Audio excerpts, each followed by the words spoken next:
Hello everybody, I'm your host to Elusive, and this is another episode of the Elusive Reviewer. This time we're going to have a look at Ape Escape 2.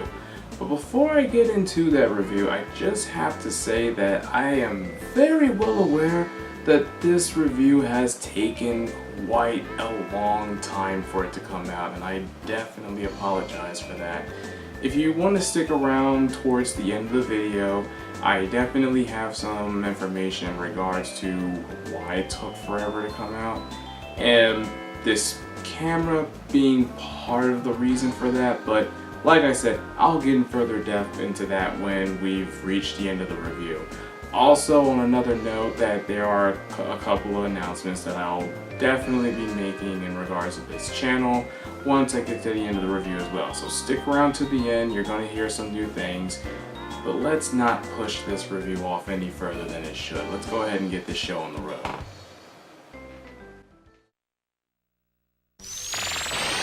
Here I come! Oh, now, what do we have here? I'm Yellow, the sparkling gem of the Freaky Monkey 5. Welcome to my ring. Would you care to join me in a match? Oh, please do be careful with me. Oh! What's wrong with this monkey? Ooh, my body! You can't just simply attack my body, you know.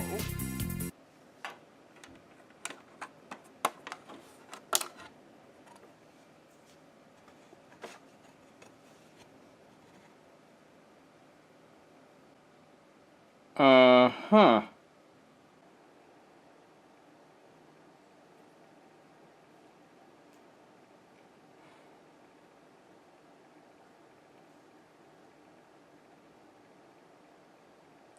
I hate this. After the success of the first title, it came to no surprise that we were going to get a second title on the PS2.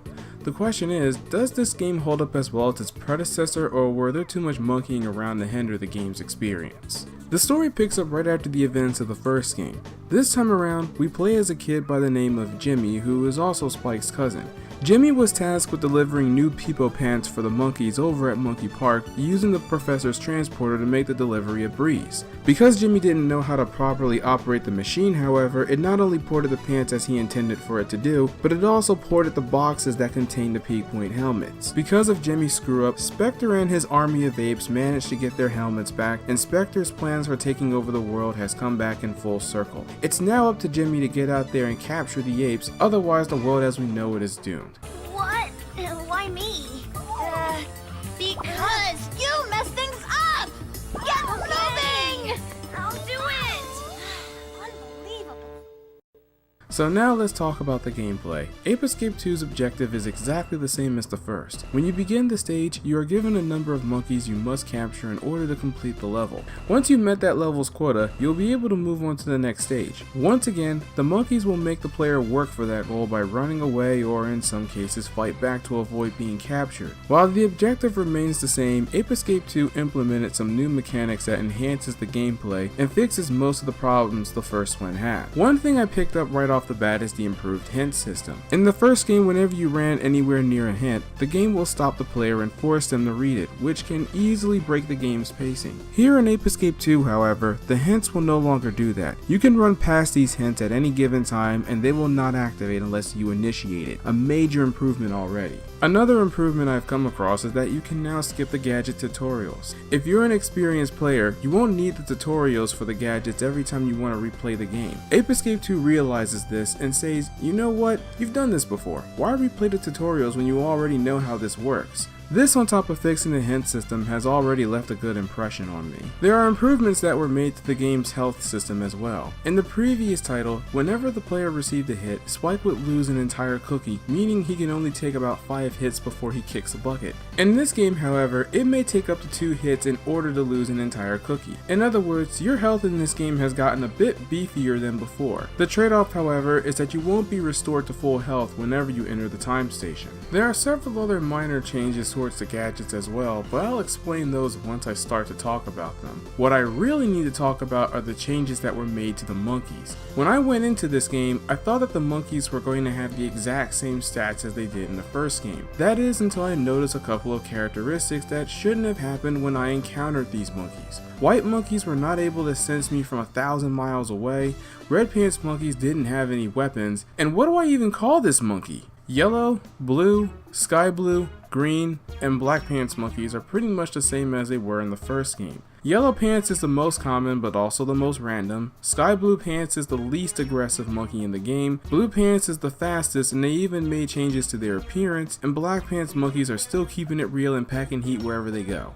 White, green, and red pants monkeys, however, are the ones that were tweaked a little. White pants monkeys received a nerf in this one since they no longer have super high alert. Instead, they function almost the same way as the yellow pants monkeys. What makes them special is that they carry bombs as their main weapon, which can be knocked back if they chuck them at you. Red pants monkeys were also hit with the nerf stick. In the first game, they had every weapon under the sun and were super aggressive. In this game, however, these weapons were replaced with boxing gloves. Red pants monkeys are still super aggressive and can easily kick your ass if you're reckless. Then you have the green pants monkeys. These are much easier to sneak up on compared to the first game, since you can practically walk up to them and catch them so as long as you stand still when they turn around and look at you. Second, if they bombard you with missiles, you can use your stun club to destroy them outright, which also applies to UFOs. But just because they are hit with a pretty hard nerf doesn't mean that you shouldn't take them lightly, as they can still provide a problem if you bum rush them. Patience is key here. And while this is not a monkey in particular, it's worth noting that the UFOs in the game have received both a buff and a nerf.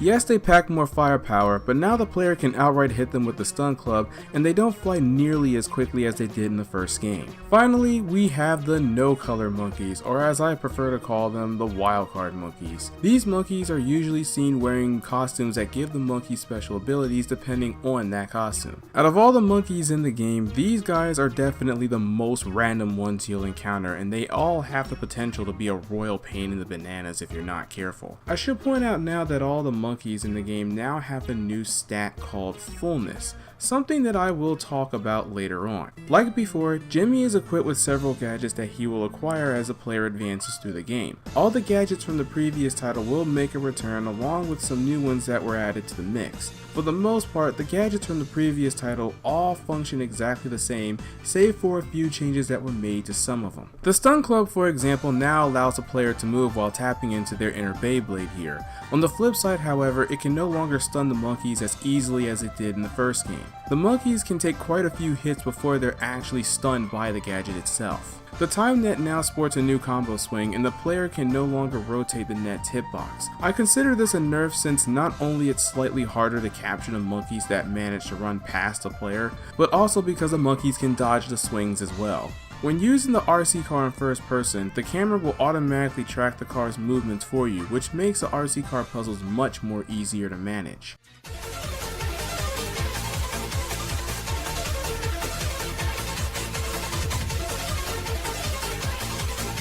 The Skyflyer, oh, the Skyflyer. What did they do to you? This gadget had the same function as the previous game, but for some reason the devs felt compelled to nerf this gadget as well. Now when you use it, the player will fly straight up and can't move until they start descending. This also happens when you use the gadget in mid-jump as well, which makes platforming with this gadget pretty awkward since it removes all your forward momentum. While it can still do its job, the Skyflyer doesn't feel as fluid as it did in the first game, which sucks because it was my absolute favorite gadget to use. The Super Hoot received a very nice buff on the other hand and instantly became my favorite gadget in the game. In the previous title, hitting a monkey with the Super Hoot really didn't do anything but make him flinch for a second. In this game, however, if you run into a monkey with the Super Hoop, you'll stun them for a good while, which makes them pretty easy to catch. Finally, we have the Magic Punch, which also makes a return. This gadget still does its job in dispatching enemies more effectively than your stun club, but it also comes with an additional ability. Jimmy now gains this new skill called Detect, which allows him to spot breakable structures whenever he enters first person mode, which isn't too bad. My only complaint with this gadget is the fact that when you use it on the monkeys, you can't knock them out as hard as you did in the first game, and I don't understand why this change was made, especially since you don't get this one until you've beaten the game first. first. You could say the devs are pulling their punches on this one. Then there are the new gadgets, which are the water cannon, electromagnet, and the bananarang. While at first I welcomed all three of these new gadgets with open arms, I ended up only enjoying one of them overall. Both the water cannon and the electromagnet are situational gadgets that you'll use from time to time. What made every other gadget enjoyable is the fact that you may use them however you see fit, allowing the player to have a lot of creativity on how they'll tackle the obstacles that the stages will provide, or coming up with crafty strategies to outsmart the monkeys that they must catch. The Super Soaker and Magneto does not do that, however. You only need the water cannon to activate the switches, put out fires that block your path, and take out enemies that can't be approached unless they're drenched. As for the electromagnet, you'll only be using it for a few puzzle platforming here and there that can drag on depending on the obstacle, and also take out enemies that could be a pain if left ignored. Do you see the common problem with these two? Both gadgets can easily slow down the pacing of the game, seeing as how they require the player to stop any rhythm they had just to switch to either one of them and use it to perform these boring sections in the game. The bananarang on the other hand is a different story.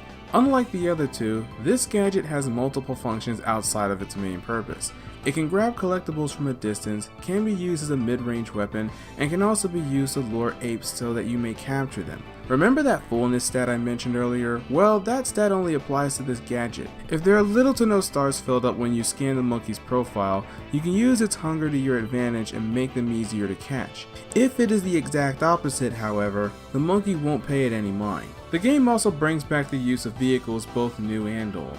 While the tank sports a new look, it still controls exactly the same way it did in the first game.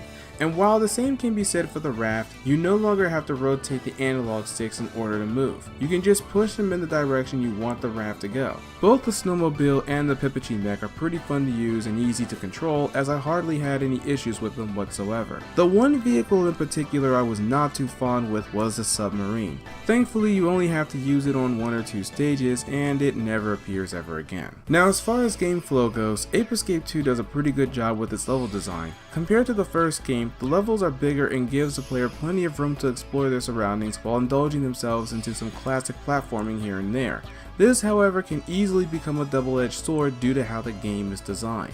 As I stated earlier, when you meet the level's quota, you'll be sent right back into the time station, leaving behind any remaining monkeys that have yet to be captured until later. Usually the reason behind this is because some monkeys cannot be captured unless you are equipped with a certain gadget. While this reason is understandable, it can be a bit of a pain due to the fact that the levels are larger and requires the player to backtrack to those areas where the rest of the monkeys are hiding. Take the final stage, Moonbase, for example. There's a monkey trapped in a gold molding of itself at the very end of the stage. The only way you can get to that monkey is by breaking it with a magic knuckle, a gadget you won't have access to until you've beaten the game. So you have to ignore this monkey altogether, beat Spectre, then come back to this very spot in order to capture this troublemaker. The problem is, you are required to go through all of the stage's obstacles all over again in order to reach this point. And there are a lot of sluggish puzzle platforming in this stage due to the game's feeble attempt at making the electromagnet useful. Did I mention that I'm really not a fan of this gadget? Sure, the first game is guilty of this in some stages, but at least in the larger levels, the remaining monkeys you have to catch are usually right at the start of the stage. If you're going to insist on having the player backtrack across these larger levels, throw us a bone and give us the ability to warp to certain points in the levels, or make shortcuts accessible because we have the magic punch. Speaking of beating Spectre, the game has more boss fights in this one compared to its first game. Ape Escape 2 introduced a new team of monkeys known as the Furious Monkey 5. After clearing a number of stages, you'll go toe-to-toe with these individuals. They're not at all hard to take down, but they can catch you off guard should you happen to get a little too greedy or make mistakes. One aesthetic they made for this fight is how the game informs a player of the boss's health. Its helmets. Once it's at red, that pretty much tells you that the monkey will likely go down within 1 or 2 hits before the fight is over. How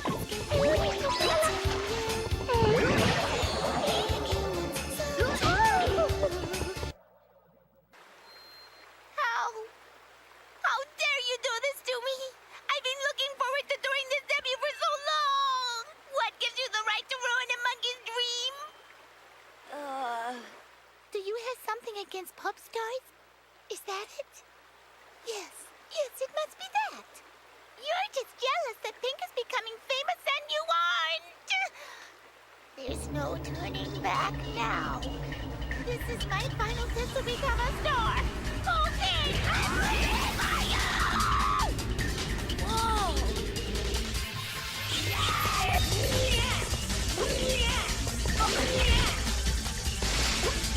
One other thing I must point out is the game's difficulty scaling. Compared to the first game, I can easily say that Ape Escape 2 is much easier due to the fact that the monkeys have been toned down overall. In the first game, the easiest monkeys to capture were the ones that were constantly distracted or staring off into space, but if you're not quick enough, they will notice your presence and run away. In Ape Escape 2, however, a good portion of these monkeys are, well, a bit too easy to catch. Some are handicapped, which I will admit are pretty funny to come across, while others won't even react or budge the moment you come near them.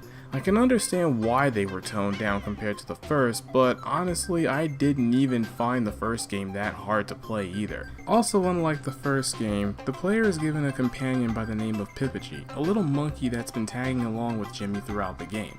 His sole purpose is to hold the player's hand a bit, as he has the ability to revive you if you happen to lose all of your health, or save you from falling to your death if your jump was a little off. While handholding in a game as easy as Ape Escape is often frowned upon, I didn't really mind it all too much, since the amount of time he assists you is random. So if the little guy decides to lend you a hand, consider yourself lucky. Now, if there's anything else that I need to address about the game before I move on to the optional spoils that you can collect, I say now is a good time to talk about the game's art and sound direction. I can easily say that compared to the first title, Ape Escape 2's visuals are much better. This is something to be expected when the developers have access to better hardware when making these titles. The colorful movements along with the smooth frame rate the game has really makes it feel like you're playing an updated version of the previous title. Unfortunately, the camera issues are still prevalent in this game as well, as you'll find it getting caught between the stage's environment. And since the camera only follows Jimmy, it can be a bit of a problem when catching a monkey, since the camera can easily run off screen and out of your field of vision unless you mash the L1 button to reset it, and even that has its limits. Ape Escape 2 also didn't slack on the voice acting department either. The developers went out of their way to hire some known voice actors for this title, and if you grew up with any of the shows that aired during the 90s or the early 2000s, you may have heard some of these voices before. Jimmy! What are you doing? Oh, so it's you! Give Pippachi back! While I won't go so far and say that their voice acting is worthy of a Grammy or anything, it's definitely an improvement compared to the first title. But now we must discuss the music for a moment, because when it comes to the soundtrack, I can easily say that my feelings on it are pretty mixed. Now, I'm not saying that the music in Ape Escape 2 is bad. Koji Hayama did a pretty good job composing the music for the game. By itself, the tunes that play during the stages fit each and every one of them respectively, and it even has some noteworthy ones that I say is worth listening to.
But when you are comparing it to the game's first soundtrack, it doesn't even hold a candle.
Ape Escape was composed by Soichi Terada, and it was done in this electronic style with some deft beats and techno loops. While Hayama's style went for more of an atmospheric yet cartoony setting, Terada's upbeat drum and bass style created a lot of tunes that I find myself listening to time and time again.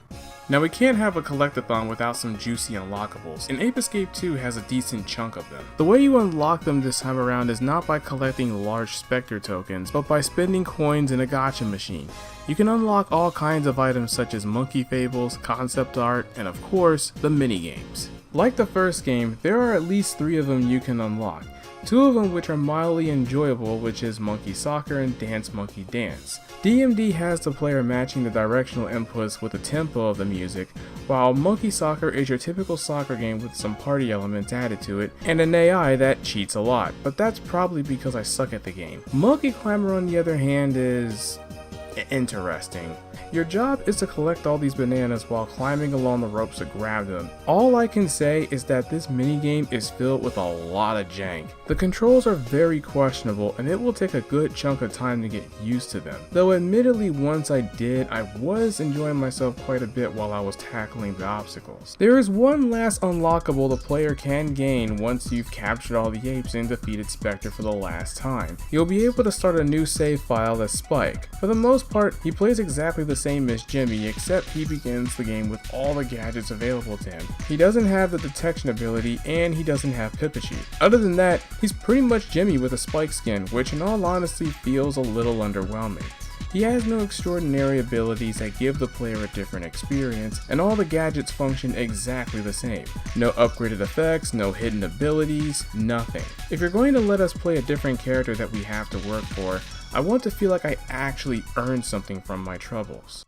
Despite the minor criticism that I have for the game, Ape Escape 2 is still overall a really fun title to play. It's definitely made a lot of necessary changes and improvements that the first game definitely needed, and these changes weren't like so overwhelming either to the point where it turns the game off. It still plays exactly the same as the first with a couple of enhancements here and there. Granted, it is definitely easier than the first game, but it's not to a point where it took the enjoyment out of it. So if you definitely have the time and money to spare, and believe me, Ape Escape 2 is not at all expensive to buy, go ahead and get the game. It's worth your time. It's pretty dang fun, like I said earlier, and you'll definitely have a blast when you play through it. Now, with that being said, this is the part where I would definitely end the review. But as I've stated earlier in the beginning, I said that I have a couple of announcements for the channel that I needed to make, as well as a couple of, well, I say more of an explanation as to why this review took god-awful forever to get out here. So, just so you know, the review's over, game is good, go play it if you can definitely get it. But other than that, from here on out, I'm basically just going to go fully unscripted. It's going to be raw from here on out, and if I sound a little off, you know, that's pretty much the reason why. But anyway, let's continue from there. So why the heck did this review take forever to get out? I kid you not, it took me about half a year, a little less than half a year to complete this one. I'm going to be completely honest with you. The reason for that is because I've ran into a whole wall of problems with this review. I swear to you not. There are times where I felt like this game just didn't want to be reviewed at all. It started with my files getting completely wiped off of my hard drive, and the way that that happened, you see, Windows 10 does this thing where if you leave a folder, it keeps it highlighted the whole time. So if you're not paying attention and you don't unhighlight that folder, you could end up deleting it along with a couple of other stuff. I was just spring cleaning my computer back here, and when I was in the middle of doing all of that, I didn't realize that the folder was still highlighted when I backed out of the previous folder that I was in, which contained all of my raw footage from the game. And when it warned me that, hey, your delete file size is really huge, we can't really contain it in your recycling bin, I said, oh, the heck with it, it's all junk anyway, get rid of it. Next thing I know, I went to go work on the project again, and I noticed that my files are missing, and that's when I realized that I deleted the main folder that not only contained the raw footage of Ape Escape 2, but it also contained a lot of projects that I was working on that are unfortunately never going to see the light of day because they were deleted, and I can't remember what projects I was working on at that time frame. So rip projects that never got the light of day, and rip the old Ape Escape 2 footage. So I pretty much had to start from scratch. I had to re-film the entire game, then I had to rewrite the script because I've made a couple of new discoveries that I wanted to include into this review as well. Then came the other problem, and this was with my movie program that I currently use. Right now I'm using Sony Movie Studio Platinum 13. Don't get me wrong, I love this program. It's really easy to use, very user-friendly, perfect for people who are just starting out like myself, especially if you don't want to shell out the big bucks. But you're gonna run into a lot of problems. I mean a lot of really dumb problems. Like, when I refilmed the game and I tried to use it, for some reason it was not reading any of my files. And when it did read it, it would freeze, crash, and I had to start the whole project all over again. So what I had to do to get around that was use OBS to re-record the footage that I've captured, and then I can use it into the movie Studio Platinum system thing. It's a whole mouthful of words for that title. I should just call it Movie Studio Platinum from here on out. Anyway, I had to do that in order to be able to even edit the footage that I had, and that took a while to... It took a long time to be able to get all of that done, especially when the footage was a lot longer than like 30 minutes, so there's that. Those are pretty much the two main reasons why this review took forever to do.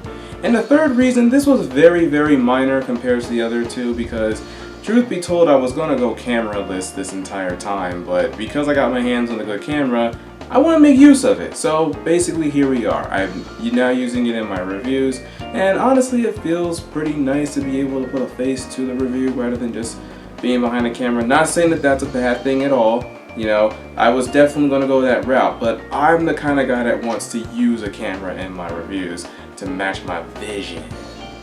Now that aside, I also said that I had some announcements that I want to make for the channel. Too Many Games is going to be coming up this weekend on the 22nd of June. For those of you who don't know what Too Many Games is, it's exactly what the name implies. It's pretty much a con that's dedicated to video games, and it's basically here for us gamers. Like, let's be completely real here. And I've been going there, I would say, since the second Too Many Games has been hosted. I wasn't at the first one, but I've been to the rest, and believe me, every time I've gone to this con, it's been steadily getting bigger and more popular, and I always have a great time when I head out to the con. So what can you expect out of Too Many Games? Well, you've got your vendors that's going to be selling you all kinds of really cool gear, from keyblades to all kinds of video games that you're probably not going to be able to find anywhere else. There are YouTubers there that also make their appearances as well. I know the Angry Video Game Nerd definitely makes his appearances every year. I'm not sure if he'll be there this year. Pretty sure he is. He's usually he's always a reoccurring visitor in Too Many Games. Some Call Me Johnny is also another famous YouTuber that appears in Too Many Games every year as well. And funnily enough, this is the same dude who inspired me to go out and make my videos as I am right now. Like, he's the reason why I'm here and making videos on YouTube, and all I want to say is, like, thank you, Johnny, for the inspiration. You're an awesome YouTuber, keep doing what you're doing, and that's all there really is to it. And of course, I'm going to be there as well, and for that very, very few who are sub to me and watching my stuff, and believe me, I know it's a very, very few. If you see me in the con at all, feel free to flag me down and talk to me.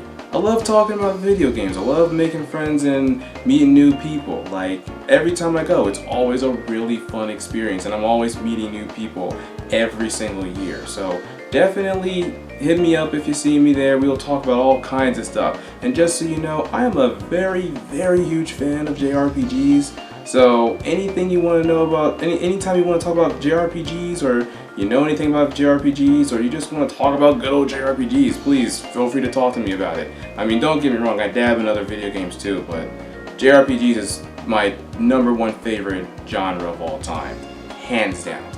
Another YouTuber that's also going to be there is Andy HG, and I want to give a shout out to him as well because, well, for a couple of reasons. One, he's a real good friend of mine. Two, he also is an inspiration as to why I'm out here making the videos the way I am now. You know, I figured if my friend who I've been visiting and seeing in my own college is out here making their videos doing what they love, why can't I do the same thing? And that's pretty much another reason why I got up and started doing my thing now. So, Andy, I just want to give a shout out to you as well. You've been a really good friend of mine, and you also keep doing what you're doing, man. And another reason why I'm also shouting him out is because I'm going to be doing a collab with Andy HG as well. For those who don't know who he is, he actually does a series known as Remember This, and he has a number of videos on his channel that are also worth checking out. So if you have not checked out his channel or heard of him at all, I've just done you a favor. Go ahead, watch his content. He's a really cool dude. He's entertaining to watch, and I definitely recommend it to anyone who hasn't seen him yet. So go ahead, check out his stuff. You won't regret it, I promise. But yes, we will be collaborating a couple of times on some future reviews that are going to be coming out in the future. What those reviews are, I cannot tell you what they are yet. Believe me, I really want to, but I can't do that. It's just going to spoil the surprise. So just stay tuned. They'll show up when they show up. And that leads me to my final announcement. This is also the part where I will announce Ape Escape 3. But I can't necessarily start Ape Escape 3 yet because of the collaboration I'm doing with Andy HG. So I'm going to be putting that in the back burner for the time being. Other than that, that's pretty much all the announcements that I've had for the channel. And if there's anything else I need to add to this, well, you've made it this far. I gotta give you a round of applause. And also, I thank you for sticking with me to the end. It really does mean a lot to me that you want to watch the rest of the video or listen to what I have to say, or heck, even have me as background noise. Like that's perfectly fine for me as well. But really, I do thank you for taking the time to watch my stuff. It's been an honor to be able to make stuff for you guys. And you know, I overall enjoy doing what I'm doing, and I'm going to keep doing this stuff. So I will see you guys in the next review, next playthrough, next whatever. I'm pretty much an everything channel. I do Let's Plays, I do reviews, and whatever creative video I feel like doing at the time as well. So, with that being said, guys, I am to Elusive, and as always, play until your thumbs fall off. I'll see you guys later, everybody. Peace out.